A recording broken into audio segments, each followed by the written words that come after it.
ดี๋ยวไปเบิ่งข่าวกันที่ทางจังหวัดนครพนมกันแน่ค่ะทางคณะกรรมาธิการสื่อสารสภาผู้แทนราษฎรได้ลงพื้นที่ที่จังหวัดนครพนมไปติดตามการพัฒนาโครงสร้างพื้นฐานดิจิทัลและการสื่อสารเรื่องของชายแดนค่ะ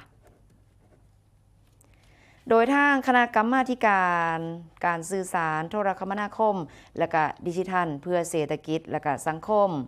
สภาผู้แทนราษฎรนำโดยนายอลงกฎมณีกาศประธานคณะกรรมาธิการสื่อสารโทรคมนาคมและก็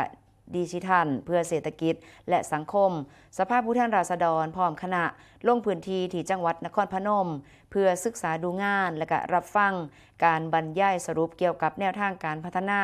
โครงสร้างพื้นฐานด้านการสื่อสารและก็การพัฒนาเมืองชายแดนจังหวัดนครพนมโดยมีว่าที่พันตรีอดิศักดิ์น้อยสุวรรณผู้ว่าราชการจังหวัดนครพนมพร้อมด้วยนายวรวิทย์พิมพนิชรองผู้ว่าราชการจังหวัดนครพนมหัวหน้าส่วนราชการในสังกัดกระทรวงดิจิทัลเพื่อเศรษฐกิจและก็สังคมหรือว่ากระทรวงดีและก็หน่วยงานที่เกี่ยวข้องเข้าร่วมประชุมและก็ให้ข้อมูลสรุปสถานการณ์และก็ปัญหาด้านโครงสร้างพื้นฐานการสื่อสารของจังหวัดนครพนมที่บริษัทโทรคมนาคมแห่งชาติจำกัดมหาชนตำบลอาจสามารถอำเภอเมืองจังหวัดนครพนมค่ะ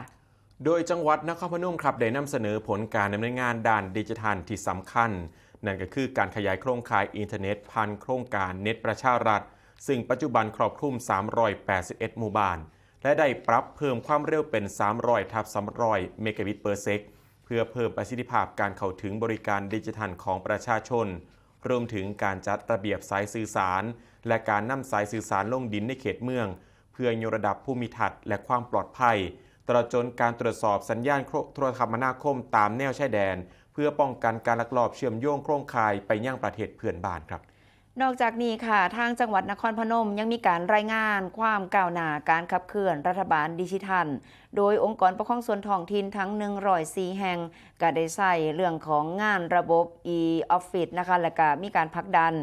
การใส่ระบบคลาวด์ของภาครัฐเพื่อเชื่อมโยงข้อมูลระหว่างหน่วยงานและก็เพิ่มประสิทธิภาพการให้บริการประชาชนพร้อมทั้งดำเนินโครงการพัฒนาทักษะดิจิทัลผ่านอาสาสมัครดิจิทัลศูนย์ดิจิทัลชุมชนและก็การประยุกต์ใส่เทคโนโลยีดิจิทัลในการบริหารจัดการข้อมูลการเฝ้าระวังภัยพิบัติการสนับสนุนภาคการเกษตรท่องเที่ยวและก็การรักษาความมั่นคงตามแนวชายแดนค่ะ